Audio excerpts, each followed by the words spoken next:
I want to thank everybody for joining today. Just to give a brief introduction of the topic and of our panelists. First, what are we about today? The Office of Foreign Assets Control decision to sanction something called tornado cash. What is tornado cash? If you're interested in cryptocurrency, if you're not, I'll give a basic discussion of it, and then I'll give our panelists a chance to clean up my basic introduction with their expertise and their knowledge of what's going on here. If you use Ethereum, if you use Bitcoin, if you use other cryptocurrencies, you might be familiar with the idea behind them. They are tokens. You can trade them on public blockchains, essentially public ledgers. The thing about cryptocurrency, particularly Bitcoin, is it's public. The public keys are public, and it is something called pseudonymous. That means that your transactions are associated with a public key. That public key is a string of numbers and letters. If no one knows your public key, then they don't know the things you're doing on the blockchain. If you're making payments, if you're taking payments from other people, if you're storing assets on the blockchain, people don't know, if they don't know your public key, what you're doing. But the moment they learn the identity of your public key, then they have the equivalent of access to your bank account and access to your credit card statement, because they can use that public key, their knowledge of your public key, to then see on the public record of the blockchain everything you've ever done with assets on the blockchain. They can see the assets that you currently hold. So in order to solve this problem, this privacy problem, a number of tools have been invented by people, by developers, by coders working on blockchains. One of these tools was something called tornado cash. The idea behind tornado cash is smart contract code. It was attached to the Ethereum blockchain. It was implemented on the Ethereum blockchain. And you could take Ethereum, you could take ETH that you might have bought, let's say at FTX or at Coinbase or wherever, and you could take it to the tornado cash smart contract code. And when you did so, when you sent it to that smart contract address, you were given in exchange a note. And then you could give back that note in exchange for Ethereum. But the key function of the tornado cash smart contract code was it would cut the transaction history from your future transactions. So it's like if somebody gave you a US dollar that was associated with you for some reason, you could exchange it with someone else for a different dollar. Dollars are fungible, and you could have this property of fungibility going forward. Now, of course, you still had, if you in the future, a new public key associated with that Ethereum. If anybody could learn it, then they could learn your transactions. But that transaction history cutting was helpful, because if you onboarded in some way through some central intermediary, like a central exchange, they have your information as you register with that platform. But you could use the Tornado Cash smart contract code to cut that transaction history. And therefore, those exchanges couldn't monitor your future transactions or anyone who learned by way of those exchanges, including, we recently learned one way in which exchange information can become public, or intermediary information can become public. We've seen the bankruptcy of an intermediary called Celsius, in which the transaction history on the exchange was included in the bankruptcy filing. So in the future, that risk has become apparent to all of us, that if we're buying and selling crypto on a central exchange, that could be one way in which the public learns about your public key, and therefore these privacy tools are more and more necessary. So the other thing about Tornado Cash is it was used by bad guys to some extent, including prominently North Korea. I think the estimates from forensics firms like Chainalysis are somewhere between 10 to 20% of the transactions on Tornado Cash involve North Korean hackers trying to wash their money. But the Tornado Cash smart contract code was also used by legitimate individuals. And I think at one point, one of the largest users was Vitalik Buterin, one of the founders of Ethereum, and he used it to maintain privacy in his use of ETH. So along comes the Treasury Department, the Office of Foreign Assets Control, sanctions Tornado Cash. And not only did they sanction addresses associated with Tornado Cash, but they sanctioned, quote unquote, Tornado Cash. What does that mean? It seems like, I think the best interpretation of what they were trying to do is they were sanctioning code itself, which is kind of like if OFAC came along and said, you know what, we hereby sanction Microsoft Excel, and therefore anybody using Microsoft Excel is sanctioned. Any money that is, or sanctioning Quicken, let's say, some program that handles and manages money. Anybody whose money was managed by Quicken, that money is frozen, right? Kind of a ridiculous outcome. There is litigation going on against the Treasury Department and OFAC right now. Some employees at Coin Center have brought litigation. Some employees at Coinbase have brought litigation, and Coin Center has brought litigation, both challenging the OFAC's authority to sanction Tornado Cash. There are free speech issues involved. There's also statutory authorization issues involved because the statute and the executive order give OFAC the power to sanction individuals and groups of individuals and entities, business entities. But there's nowhere in the statute that the OFAC gets the authority to sanction smart contract code, to sanction code language itself. So we'll see how those litigation issues play out. This is an interesting topic to me because it's also one of those topics where groups very active in the Federalist Society tend to disagree, right? We've often had debates between libertarians and conservatives within the Federalist Society as a debating society. So this is one of those interesting topics. I first came up in the Federalist Society in just after 9/11. So, and I remember a lot of, at the National Lawyers Convention and student chapters, a lot of debates about the Patriot Act, and particularly the financial surveillance provisions of the Patriot Act. A lot of interesting debates between libertarians and conservatives about the Patriot Act. I think this brings up some of the same issues. And that's why I thought, it'd be a great idea. Let me find the smartest people I know on this issue, put them all on a webinar, and we'll talk about this issue and kind of flush out all the issues involved, from financial privacy, the legal issues, AML, KYC, which is short for anti-money laundering, and know your customer rules that have traditionally applied to banks, but are now being increasingly applied to cryptocurrency in ways that don't quite fit, particularly because so much of what happens in cryptocurrency is decentralized and doesn't involve centralized institutions. And those AML, KYC issues are kind of corollary to these OFAC issues, these two agencies at the Treasury Department that do different things, but are oftentimes focusing on a lot of the same policy issues. So that's where we are. That's my introduction, probably inartful. Hopefully tease up our panelists coming in and kind of tell me where I missed a little bit in that description. But that's the basics of where we are. So I want to introduce our terrific panel. I'm so excited to have you all to have a discussion today. Paul Brigner joins us from the Electric Coin Company. Paul is the head of strategic and global advocacy for the Electric Coin Company. The Electric Coin Company is a company that helps to build and develop the Zcash ecosystem, one of my favorite privacy. Some people call it privacy token, but I think the explanation is a little bit bigger than that. It's a fork of the, let me just basic say, it's a fork of the Bitcoin blockchain that is privacy focused, that has privacy at its core.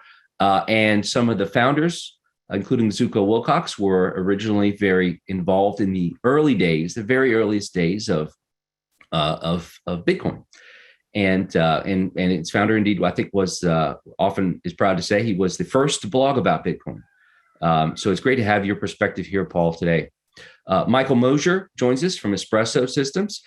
Michael was the former acting head of FinCEN, so the point person at the Treasury Department for AML KYC. And on the other hand, he's a crypto guy. So perfect perspective to have today, knowledgeable about the internal workings of Treasury, AML, KYC issues, and OFAC issues, from serving as acting head of FinCEN, but also developing privacy respecting, but also compliance programs within the crypto native economy. So we'd love to learn more about that today, Mike. Professor Kevin Warbach joins us from the Penn Business School, the Department of Business and Legal Ethics at the University of Pennsylvania Wharton Business School. Kevin is one of my favorite professors. I'm a graduate of his online program in the economics of blockchain, and I learned a terrific amount from that program, and I recommend all our listeners take it. All right, so here we go. We've got everyone.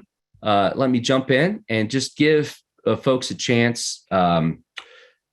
Do y'all want to jump in and just kind of maybe clean up my initial discussion, my initial framing? I'm sure I missed some pieces. Let me turn it over to Mike. Is there anything that on the technical side that our audience needs to learn a little more about? Actually, JW, no, I thought it was perfect. I thought it was a perfect laydown of it. And the thing that I might draw some attention to, just from the having been in Treasury for some of this illicit finance work, is I think you noted appropriately that the blockchain analytics companies assessed that the sort of identifiably North Korean illicit amounts were maybe maximum 20 to 30%, which is certainly at a gross level of value is meaningful to like the North Korean regime. But it's also important to look at collateral impact when you're looking at like easily 70% of the use being legitimate, or at least not identifiably a threat or supporting an authoritarian regime or something like that. So I think it's that collateral impact piece that set off a lot of the debate, including, I think, in some way proving the use case that privacy is a really important thing to folks operating on the blockchain with public ledgers, where even what Treasury deems as like really horrible, which and certainly supporting an authoritarian regime is an issue, had 70+% use that didn't seem identifiably bad. And I think that's a meaningful statement that we absolutely have to have privacy in this space, like sort of full stop. And then we can have lots of discussion about, how the weighing should have been on the collateral impacts and was this even the right tool to use? But I just think it's important to level set up front about that piece. Let me turn it over to Paul. Paul, I play around with all the privacy technology. I try to grab it all, play around with it, and I've fallen in love with some of them, like Zcash. Should I be worried about Zcash? How is the position of privacy tokens? A little bit different, perhaps, than privacy tools. Tornado Cash was a privacy tool. And some privacy tools have identifiable intermediaries, like Bitcoin mixers. Some don't, even on Bitcoin, like Bitcoin Whirlpool. Kind of has an intermediary, but kind of not. Kind of could take on a life of its own, even if the various wallets associated with it were no longer working. How worried should I be? How worried are you? And what other perspective can you share with us? Well, first, thank you, JW, for allowing me to be here. Thank you to the Federalist Society. This is quite a treat to be on this webinar with really distinguished panelists. So thank you for this opportunity. And should you be worried? I think absolutely you should be worried. We should all be worried. This is what I perceive as a direct attack on the ability to have privacy in the brand new cryptocurrency economic world. And this tool, as has been pointed out, was used by a lot of legitimate actors. And that's some of the situations that are being highlighted in the cases that CoinCenter is bringing, for example, with the ability for CoinCenter to accept donations anonymously through tools like this, or for individuals to be able to raise money for the war effort and to support Ukraine, such that they would not be identified and might have retribution from the Russian government. This has a lot of very important legitimate uses, and it goes to a very central issue, and that is whether or not privacy is required to have economic freedom. And I think that is something that would resonate with a lot of Federalist Society members. And it's actually at the core of our mission at Electric Coin Company, is to develop Zcash to contribute to support a fair and open currency to protect the freedom, dignity, consent, and security of all people. So what we have tried to do is to create a digital cash that has the privacy mechanisms similar, different as you pointed out, but quite similar to what was available through Tornado Cash. In fact, the Electric Coin Company is we are the pioneer of zero knowledge proof technology, the technology that was used in Tornado Cash. And in fact, they borrowed our Coinbase, our source code base in order to create that.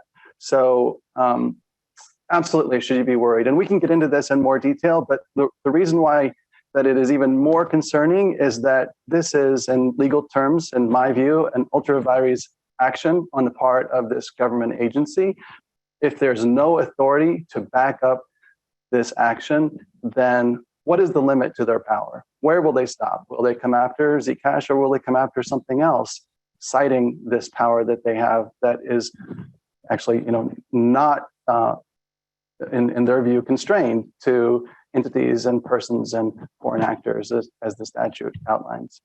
So that's my start. So thank you. Yeah, thanks, Paul. And this brings in, I've heard a lot of folks who are leaders in specifically not only crypto privacy, but just generally encryption, have drawn an analogy to the encryption wars of the 80s and 90s. And for folks that don't know that history, that goes back a long way. Essentially, it boils down to this. It used to be that the NSA and the government kind of had a monopoly on encryption, the process of encrypting information, of secret codes. Codes are cool, right? We all like codes. And a lot of people probably have played around with the basic Caesar cipher. A becomes B becomes C, D becomes E. When you're a kid, you do this cipher and you send messages to your friends. I don't know, maybe I was the only nerd who did that. But the federal government took a position in the 80s and 90s saying, look, more sophisticated encryption than that, encryption for computer communications, the emerging internet. The federal government said encryption is an armament. It's treated like an armament statute, right? Yeah, munition. That's right. And went after Phil Zimmerman and made his life very difficult for a number of years. And eventually he won.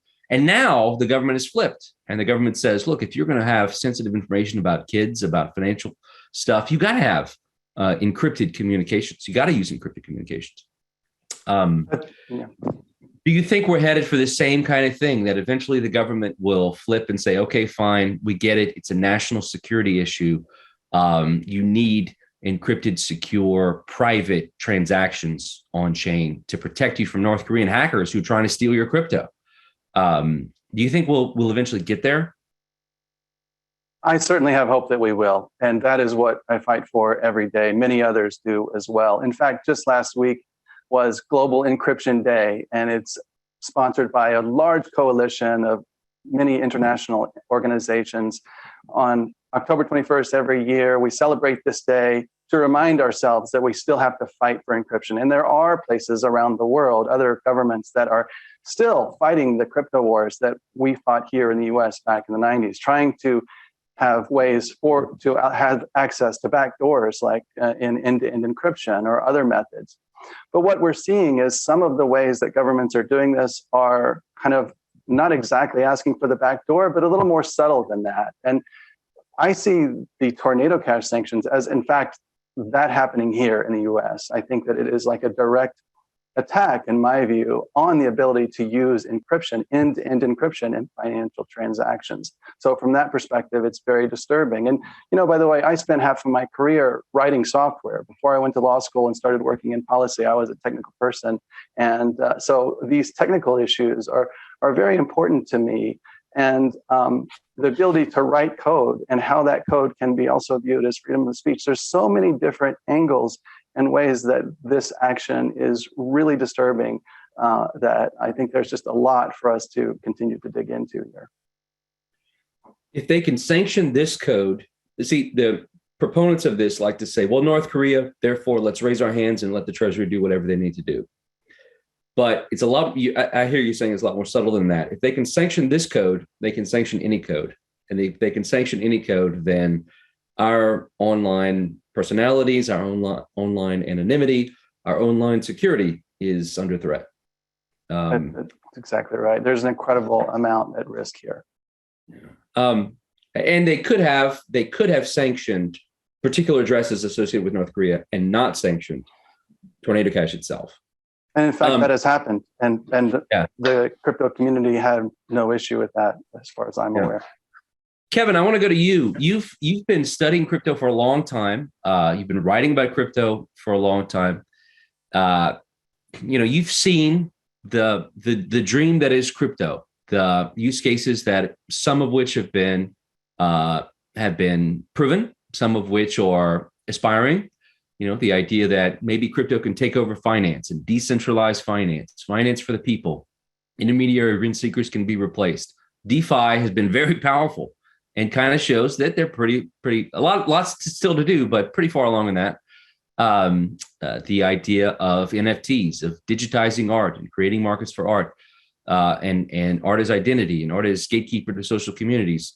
The idea of decentralizing social media, more of an aspiration at this point. It's a long way to go for decentralized crypto-based technology to overtake Twitter and TikTok, but who knows, maybe that'll be possible. And lots of other ideas around what blockchain could do, what public blockchains can do. If we take away the aspect of anonymity or pseudonymity protected by privacy tools, if we take away that kind of anonymity, the censorless kind of nature of blockchains, particularly Bitcoin, if we take out that puzzle piece of the Jenga game, does it all fall apart? What do you think are the broader implications for the dream that is crypto? Yeah, I'd like to take a step back a little bit and maybe push back on some of these things. I'm absolutely agree that there are some real concerns about the OFAC action on Tornado Cash, and it raises some hard questions.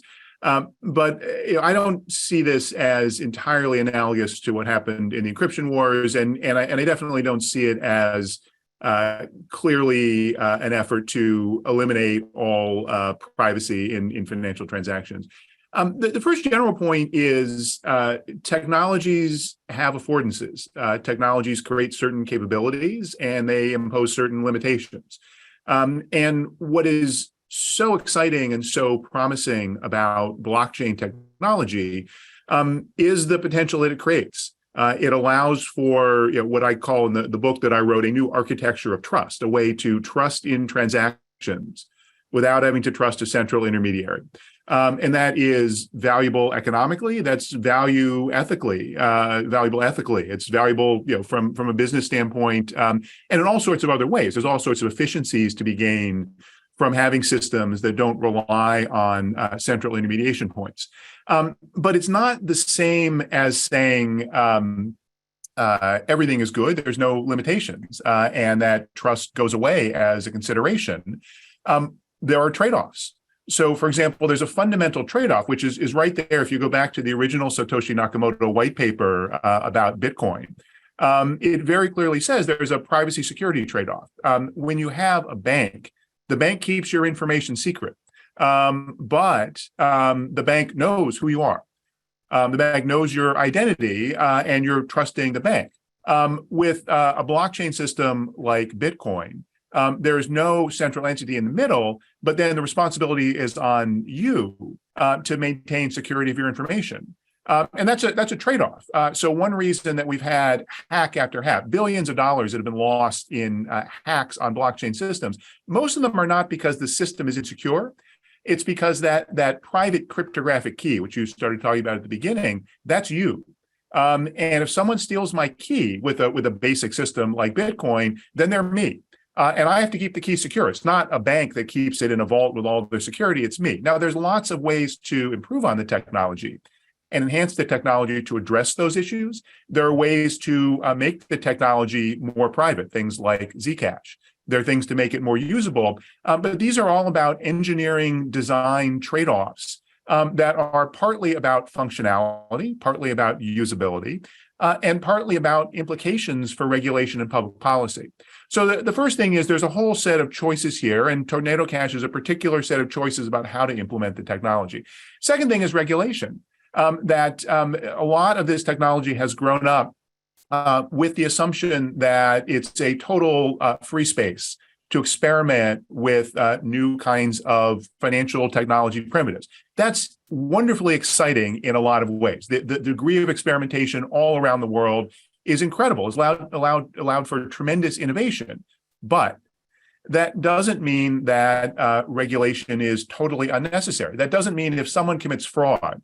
You mentioned Celsius. There also was the Terra Luna collapse. $40 billion disappeared in a matter of days, and a system that claimed to be decentralized and actually wasn't. Billions and billions of dollars have been lost through fraud and scams and cryptocurrencies.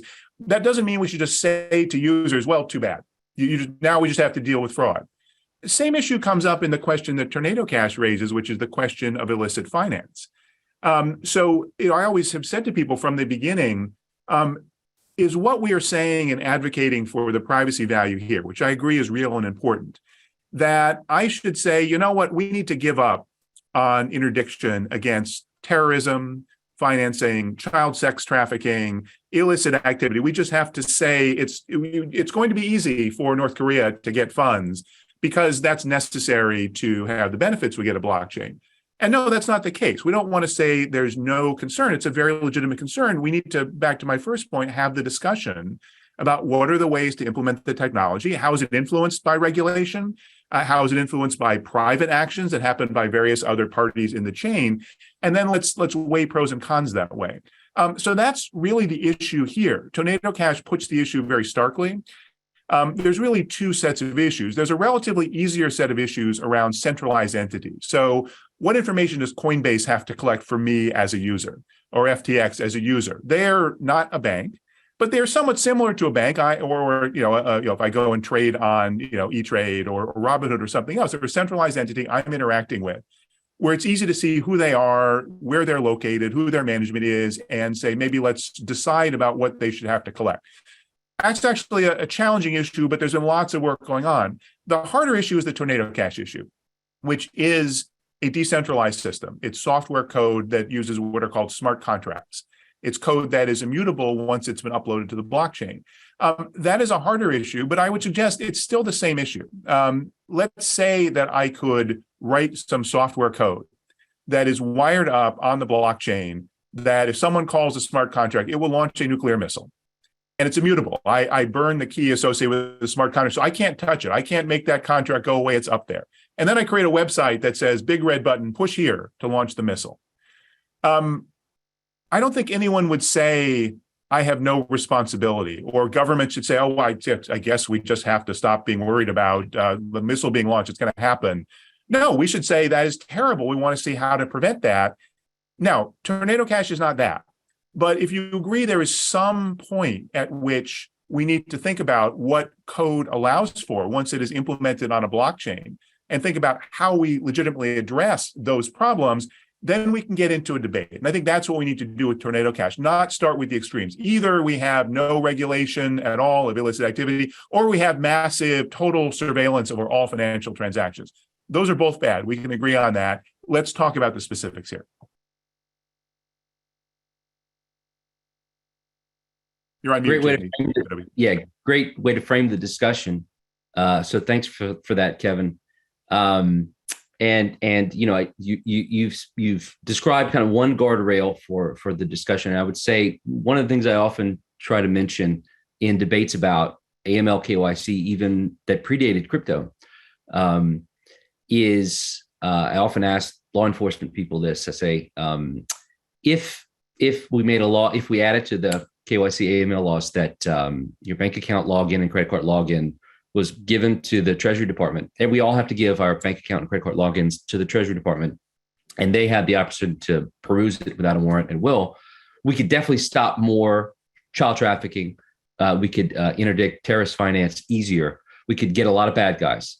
But I don't think we would ever take that privacy trade-off. To be honest, some of them with that hypo was intended to be like the ridiculous hypo that everybody says, of course we wouldn't do that. Some law enforcement are like, yeah, we actually would like that. But I would say that's on the other end, that society would never accept that privacy trade-off. So we have to accept at some point that we're willing to accept even really bad consequences to protect financial privacy. So that's kind of maybe sets us some guardrails. Mike, if you were at Treasury and the rule came down, it seems like happened here, from higher levels of State Department, of Treasury, of the White House, that it seems like, from what I understand, the line level people at OFAC and at FinCEN get it. They're really smart. They've gotten really smart about blockchain technical issues, gotten educated. They have ongoing conversations with people in the community. But it seems like the ruling came on high. Take this down. Too much North Korean activity, take it down. And it seems like we ended up there because of that kind of overarching push. If you were at Treasury, that happened, you're trying to figure out a more surgical solution. What would you have done? Yeah, actually, that's such a great question, JW. I think, and I'm saying this with respect to the folks who were at the line level at OFAC, because I don't have all the information that they were presented with.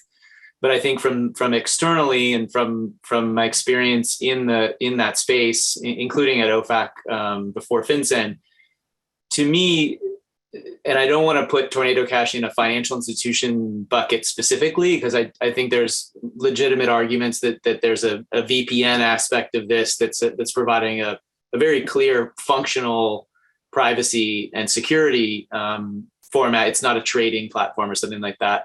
But I think I would look at, well, every other designation that OFAC has done, which required a collateral impact analysis. And I think given that collateral impact analysis, you would say, okay, on the high side, 20 to 30% that seems identifiable illicit. On the other side, you've got 70 to 80% that seems licit. This is going to be a blunt instrument that could have significant collateral impact. Now let's look at impact on U.S. persons who have their own sort of due process rights. And how does that play out? I think part of that analysis would certainly involve open source research, which I'm sure they did. And you would see, wait a minute, like there a few months ago, Tornado Cash, whatever that is, whatever we're configuring that, implemented, I think it was Chainalysis' free API for sanction screening. Somebody did something, and some folks have made some moves towards managing the risk of at least designated addresses. We think that's short of what needed to happen. If this were a bank, if JP Morgan had 20 to 30% illicit going through it, something would happen, I'm sure. I don't think they would get designated. They're a US bank, so there's all sorts of other issues around that. But I think even a foreign bank at that level probably wouldn't be designated as a first step. It would be an engagement of some sort, given the amount of collateral impact, because you would, in the past, when OFAC has designated a bank, like in, I think it was Honduras, was the first, there's a team on the ground, you're doing collateral impact mitigation immediately with wind down licenses. You've got people that have to pay mortgages, people that have their salaries. And I think, as you discussed, like there were people that were getting their salaries through Tornado Cash, nothing illicit. It's just that you didn't want to have, once somebody knows your wallet address, now they can track every time Paul gets a bonus. Hey, congrats, Paul. We'll put it on Twitter. That's just not and if you're a merchant or a business in any sort, you also can't have everybody sort of reverse engineering. Oh, they've sold a lot this week, but not so much last week. That's just not functional. So I think, to me, being there, it would be an engagement with, okay, we see personalities out there, including, by the way, on Twitter even. There's supposedly enough of a DAO that's been considered in control in a form to be listed as a designated entity. So let's engage with them. The CFTC just served UkiDAO, which I think has all sorts of questions around that, but clearly they're reachable from a government perspective. So I think given the fact that Tornado Cash had taken a step, you would engage given the clear sort of collateral impacts on it. That's my perspective.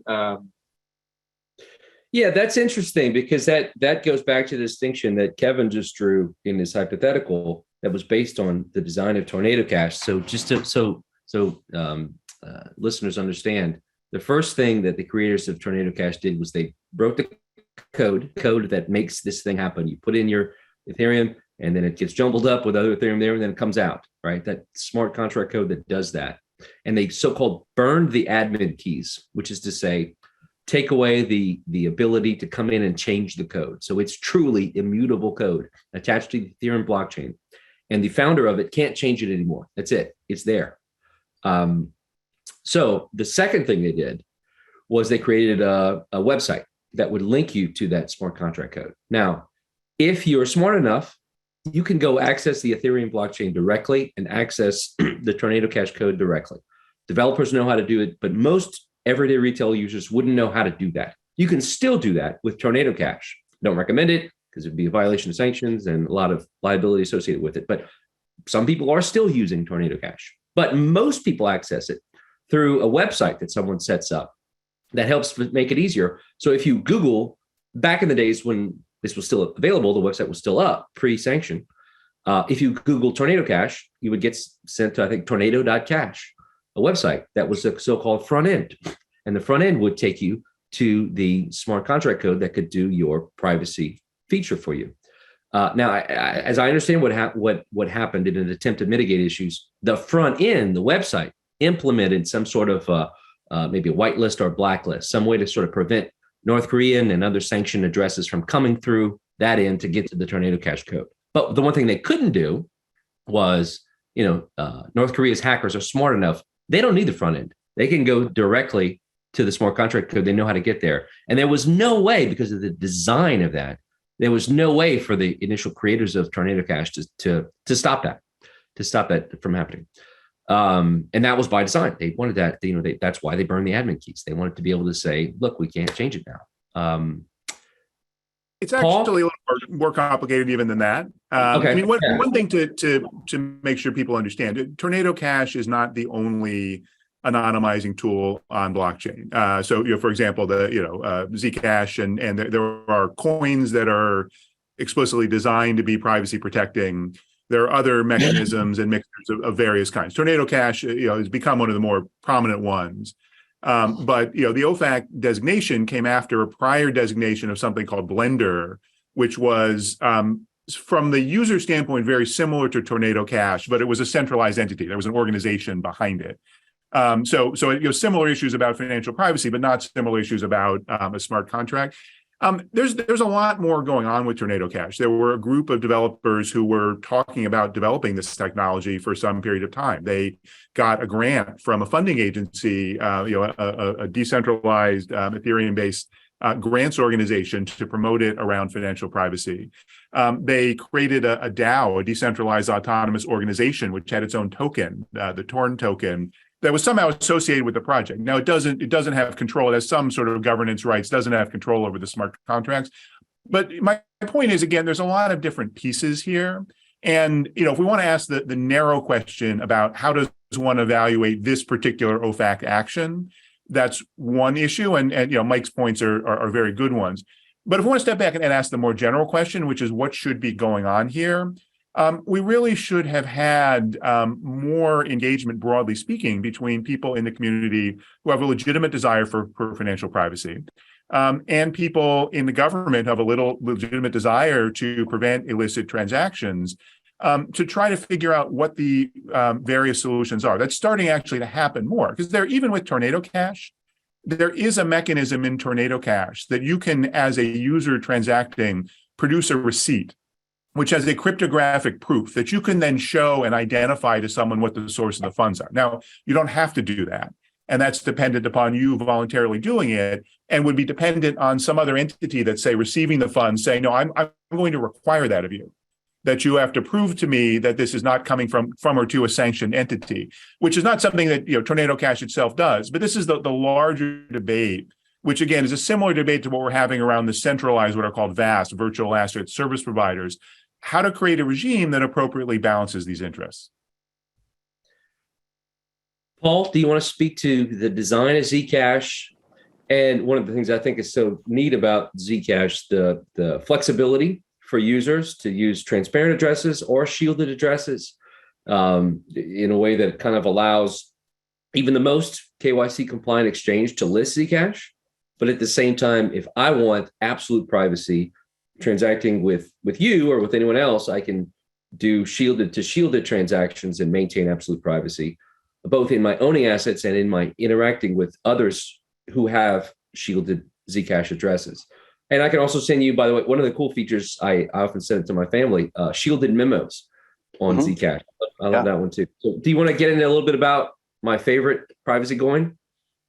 Sure, I'd love to. So with Zcash, as you point out, there is the ability to send a transaction in a transparent manner, which is just like Bitcoin. In fact, we started out as a fork or using the code base of Bitcoin to create Zcash. So we still have that capability. But you do have the option to move into the shielded address pool. So then if you move your transactions shielded to shielded, a shielded address to another shielded address, you essentially have complete privacy in those transactions, or all of the details around them are completely encrypted, essentially, on the blockchain. And the zero knowledge proof is assigned to each of those transaction so that it still works as a blockchain normally would, which is pretty amazing. It's very, very powerful technology.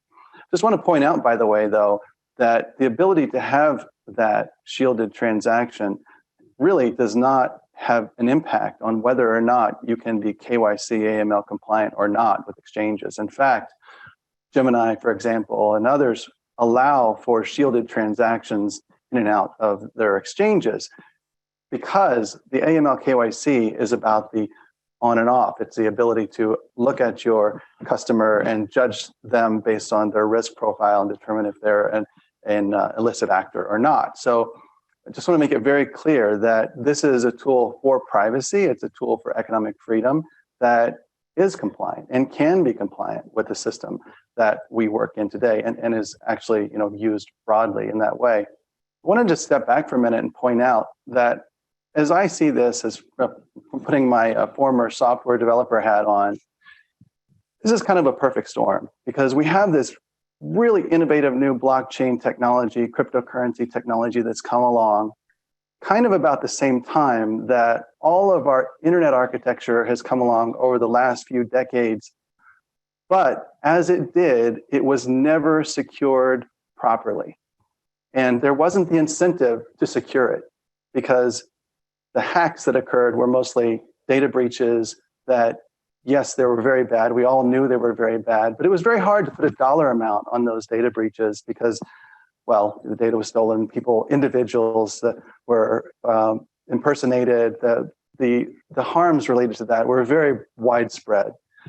But now with cryptocurrency and the ability you can to use cryptocurrency as a tool for ransomware, suddenly we have this ability to put a very specific price on these hacks. And the criminals are doing that.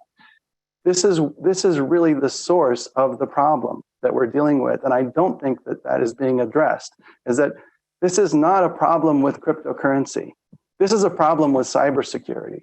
It's a problem that has been building up for decades. It's a problem that the people in cybersecurity have been well aware of for a very long time. And now it's come to a head.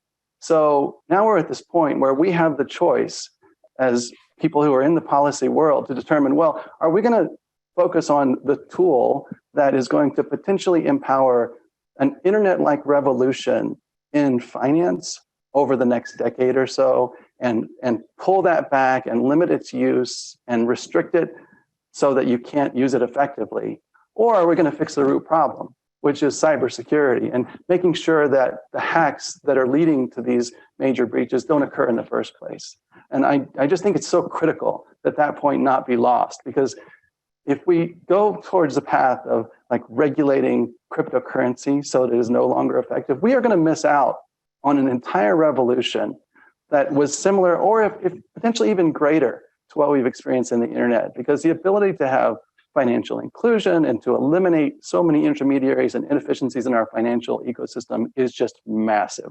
And I'm very hopeful that we'll take that path. Well, that's inspiring.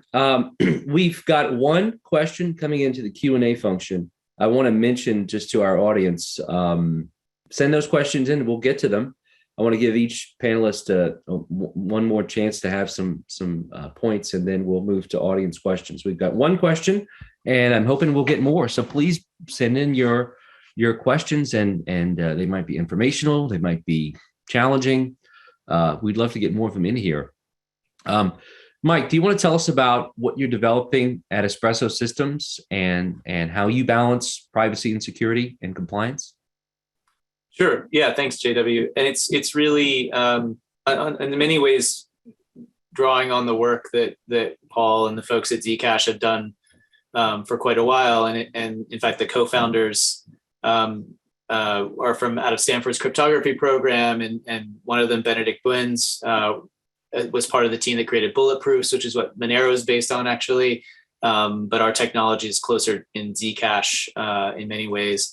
And it's really drawing on that for the optionality. And Paul really well explained, it's an optionality piece. And I think coming out of FinCEN even, it was sort of, this is the opportunity, as Paul was laying out, to sort of create technical solutions to policy issues, which as Kevin was saying, it's going to persist forever. There's going to be a dynamic tension between privacy in a protective sense and anonymity in a we can't hold accountable people, kidnapping sense. And there's always going to be that dynamic tension. And the point is to like constantly go back and forth, but get closer to a better place. And a lot of that is debate. And this is an absolutely key time for engagement, as Kevin said. I think it's really important that we're having these conversations. You can even imagine the Tornado Cash situation coming out differently had OFAC and Tornado Cash, whatever that means, but whoever's involved, whether it's the DAO or whomever, was in more conversation. And the whole point is to not get to a point of sanctions when you can have other ways of engaging on that. And so what Espresso Systems is building is configurable privacy, so that you can take any digital asset, wrap it in a zero knowledge private wrapper, but you could have zero knowledge proofs that just say, this person was KYC'd by Coinbase, period, yes or no, or whomever, and that's it. And we don't do KYC, anything like that. Actually, the point is to actually move government away from collecting lots of PII, personally identifying information, and get to the point where there's a much more frictionless internet, as Paul was talking about, that also secures people and isn't sending your social security number everywhere. But you're allowing parties in different ways to manage their counterparty risk, whether it's, hey, we want this lending pool to actually be under collateralized, not over collateralized. So can we have a threshold score that's zero knowledge established of prior history in lending and credit history that's aggregated, something like that. So it's like Kevin was saying, it's managing risk in different ways and giving people the optionality to do that. That's also protecting them, and that comes out of much of what we were working on at FinCEN at the time, which was actually us saying, not necessarily policymakers that weren't implementing it, but us saying, guys, in 2020, here's an advanced proposed rulemaking on AML effectiveness. We'd like this to be a lot more effective and not just data dumps of personal information. And then in 2021, we did a personally led an innovation program workshop on privacy enhancing technology to saying, guys, please, specifically calling out zero knowledge proofs and homomorphic encryption, like, please start using this stuff more. We don't want just everyone's data everywhere. That just creates victims. And I think that's the sort of thing we brought on a digital identity advisor, in fact, to specifically drive digital identity and zero knowledge proofs. I think it's important to remember that the mission is not the tool. The mission is preventing exploitation. Data collection is one tool of that, but it's not, that doesn't help if everybody's putting everyone's credentials everywhere and they're getting exploited. So I think that's what we're doing at Espresso, but it's really carrying the lineage of Zcash and the others. And I think it's also why, even though there's going to be this persistent tension, we have to keep having that engagement so everyone's clear. It's not just the extremes, as Kevin was laying out. Like, there's a lot of optionality in there. So I think it was Arthur C. Clarke wrote something about how in the modern age, scientific innovation is indistinguishable from magic. And to me, I feel that the more I learned about zero knowledge proof cryptography, the ability to verify a piece of information, the veracity of a piece of information, without seeing the information. I've seen Zuko do a kind of a description of it that looks like a magic trick. Looks like he's doing a magic trick. There's a great A16Z video of Zuko teaching what zero knowledge proof cryptography is, and I can't do it justice, but it's like a cool magic trick. And I love these applications for compliance issues where it's like if you show someone your license and the person looking at it can verify that the license is authentic, but they only get to look at a specific piece of information on the license and not anything else, like what state you're from or your last name, or maybe some derived attribute of it without even being directly on the license, right? Like you are a U.S. person, but they don't even know anything about you. That's offers up so many opportunities to kind of like trade-offs Kevin mentioned that we might have had to weigh in the past. We don't have to weigh anymore because of the technical improvements. So I want to, we only have one question still. I really want to push, y'all need to send in some more questions for our listeners, but we've got one question. Let me read it out and give everybody a chance to speak to it. And this will let us talk a little bit more about maybe even the litigation against Tornado Cash. Do we know how effective the Tornado Cash sanctions have been? Can we expect a report from OFAC on that? And I'll add to that we have had, after the sanction and after a lot of noise made about the sanctions by a lot of people, including me, OFAC did release, I think, some guidance, some Q&A kind of guidance that answered some questions, left a lot of questions still open. So yeah, how effective have the sanctions been? Does anybody have better data than I do on use of Tornado Cash? It's obviously gone down quite a lot, but some people are still using it. Anybody want to speak to that? Yeah, I can't speak to that. Maybe other people can, but I think there's a broader issue. So effectiveness is not just about what's the usage of Tornado Cash. Effectiveness, or the question is, what are the consequences of this action? And certainly, one criticism is, as you've said and others have said, it's a club. It's not just saying, we're going to fine you for violating the law. It's saying anyone who touches Tornado Cash is at risk of sanctions, and action against them by the U.S. government, and that's a very, very strong stuff. So there certainly are legitimate concerns about chilling effects. I guess I will say, while I think that's a legitimate concern, you look around and I don't see open source software development projects in blockchain shutting down after this. I don't see privacy protecting services all saying, the government is now arrayed against us. I see a lot of activity, a lot of concerns, and including some legal action like the litigation you're talking about. But it's easy to say, to overstate the chilling effects. But they're real, and we should be concerned about them. The other thing that has happened is this has certainly instigated private activity to avoid touching these sanctioned addresses and touching things that go through Tornado Cash. So, I won't get into the technical details, but, Ethereum now, a very substantial percentage of Ethereum blocks are not mined through the basic process that you read about. There's a second layer of activity that's based around dealing with something called MEV, which is minor or maximal extractable value. Essentially, it's again, why is would take more time, but it's an auction mechanism around who's going to be the one that actually gets to arrange those blocks. Which what it does is it introduces a new kind of intermediary process into a decentralized system like Ethereum. Ethereum being the most valuable and most active blockchain other than Bitcoin, and in some ways much more significant as the foundation for DeFi and all of the decentralized application activity. The services like Flashbots that are involved in this additional layer are starting to include sanctions checking and include checking for Tornado Cash in blocks. Now, that's not anything that OFAC mandated. That is private actors deciding we're going to, maybe on advice of counsel or maybe just as a matter of prudence, implement mechanisms that keep us away from this. Now, there's good and bad there. Again, I'm not saying, and this is inherently a great thing, but going back to the point I made earlier, we need to have more serious conversations here on both sides. And the government certainly, in various ways, should have been more aggressive in the past in having those conversations. People like Mike, when they were at Treasury, were at the forefront of trying to do that, but there were not enough people like him, unfortunately. I think this is a shot across the bow that in some ways has had a salutary effect of getting people to the table. Of getting people who are in these organizations that have generated a huge amount of returns and have significant billions of dollars in some of these treasuries, starting to say, let's think through. I would think for companies like Paul's and Mike's that are actually trying to address these problems in a helpful way. I think it's presumably caused a lot more interest in what they're doing.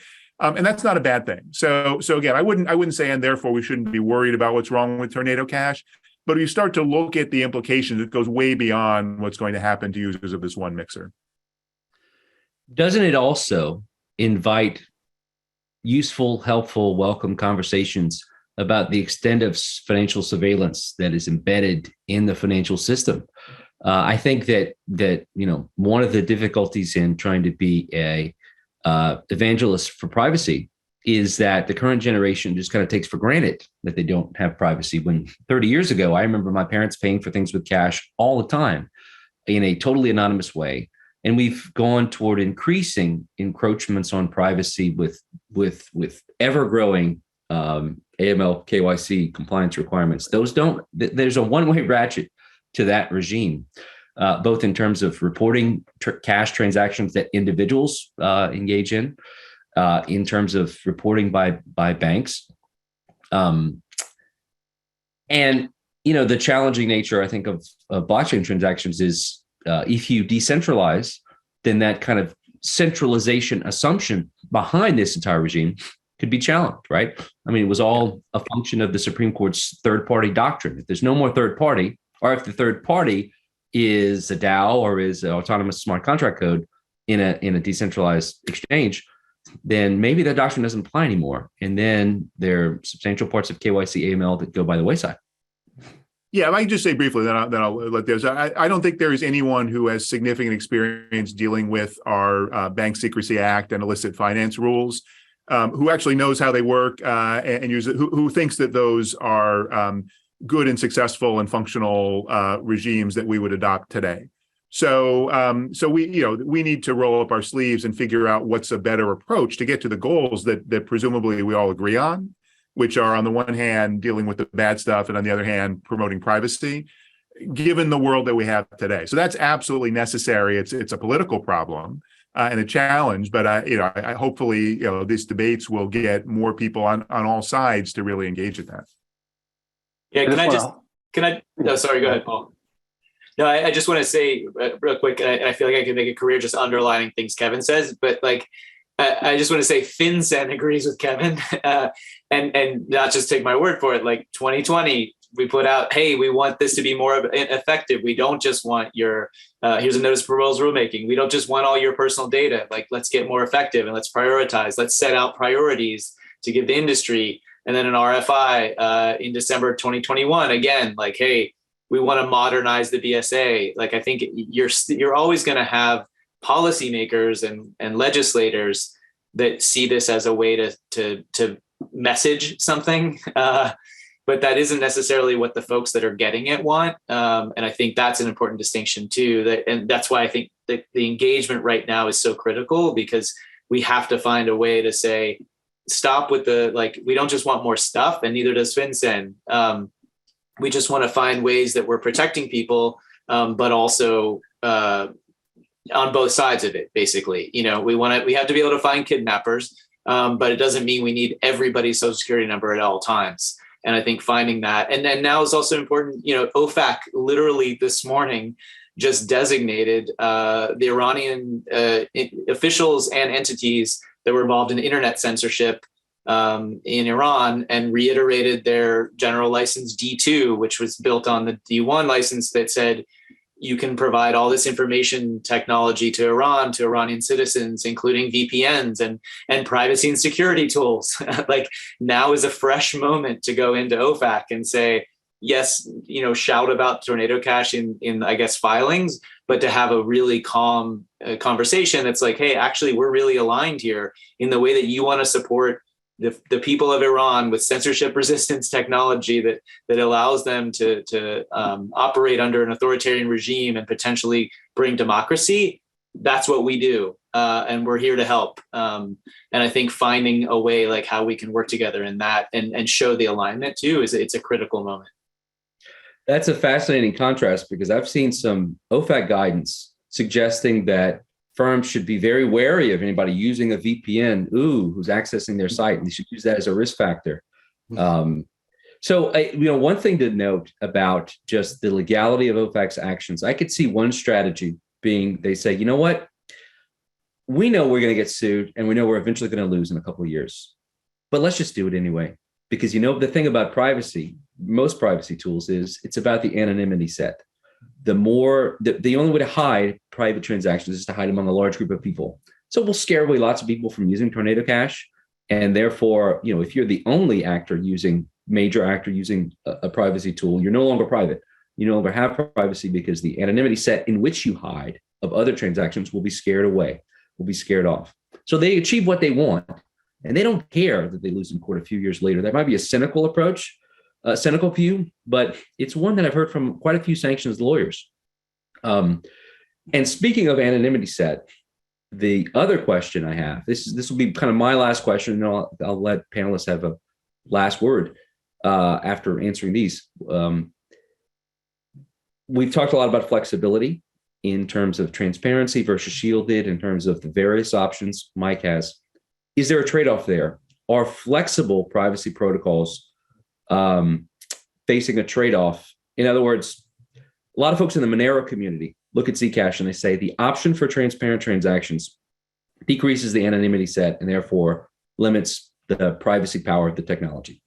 A lot of the diehard Bitcoin people kind of have the same view about the stuff that Mike is developing. So is there that trade-off between flexibility and maintaining a solid anonymity set for privacy? So answers to that, and then final words from every panelist. Does anybody want to jump in on that one? I'll just point out that we are not strictly about providing privacy. We're about providing economic freedom. We're about providing consent and choice to the users. And I think having options is a good thing. There is obviously a certain amount of activity you need to have in an anonymity set. I'll get that right in a minute to be effective. But user choice and economic freedom are the goal here, and I don't think we should ever lose sight of that. Yeah, it's the same. I mean, I think that's very well said. Like at Espresso Systems too, like the point, there is Monero, it already exists. Great, use it. Like this is to have greater optionality for people to make their own choices. I mean, if it's about personal sovereignty and personal choice, you should have the choice how much to disclose, when, how much counterparty risk you're up for. And that brings more optionality, brings more people into the anonymity set, as you say, than just having like the 7 hardcore people that are like, I don't want the government to know what my latte choice is. Like the government doesn't care what your latte choice is, but we need enough people in the overall set for privacy and optionality that does grow it enough so that there's also, they're also voters.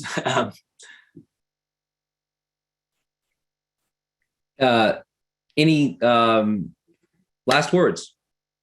Final thoughts you didn't get to elaborate on? I just wanted to know point what out Mike's latte choice is, but I guess we'll find that out after the panel. But so a couple things. One is I would encourage people to look at the executive order that came out of the Biden administration in March on what they called responsible innovation around digital assets, which is much broader than this set of issues, but was, I think, a salutary effort to get agencies across the federal government to engage with these questions. And then there was a framework that came out about a month or so.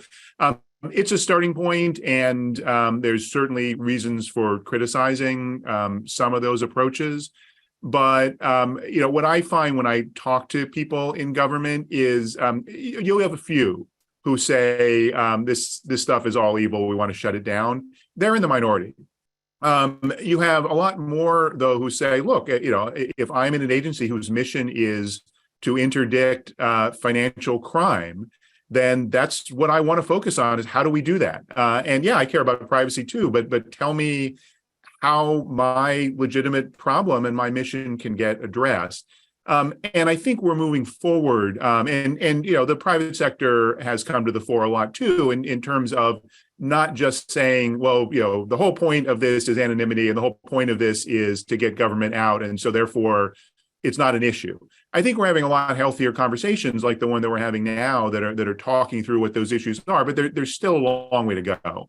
And the last thing I'll throw out at the end is, perhaps controversially, if you ask me what is the most important privacy protective financial technology in the world today, I would say the answer is China's ECNY, their central bank digital currency, because it actually is used by 100 million people already and has a mechanism for providing transactional privacy. I can be certain with certain transactions that the counterparty, the merchant, the site I'm dealing with does not know my personally identifiable information, which I can't do with any system on the internet today. Now, of course, the People's Bank of China, the Chinese Communist Party, can get access to all my information. I'm not advocating that China is more privacy protective, but what China has done that we have not yet done in this country is think through these issues and design a system that meets their societal objectives.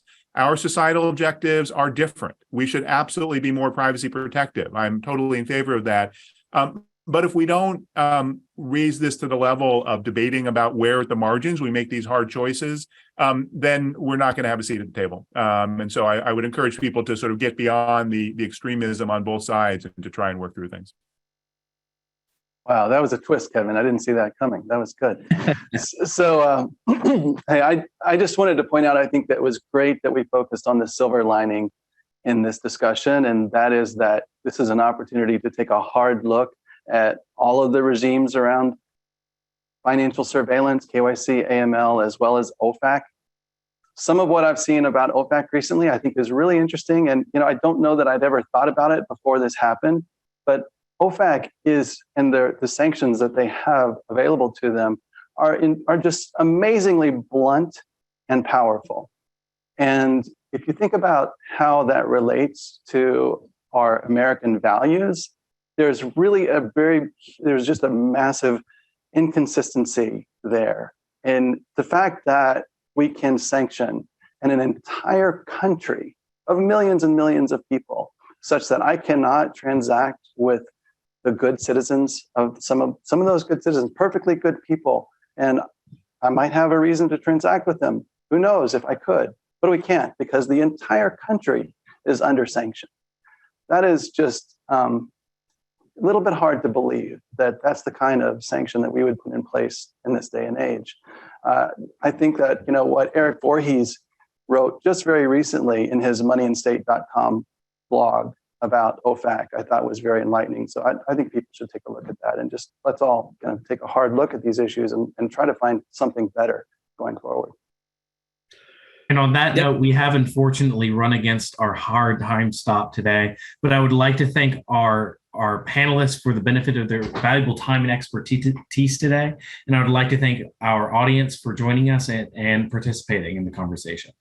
You can submit questions or other feedback by email to info@fed-soc.org. And be sure to check your emails and our website for other information about upcoming programming. With that, thank you all for being with us today. We are adjourned.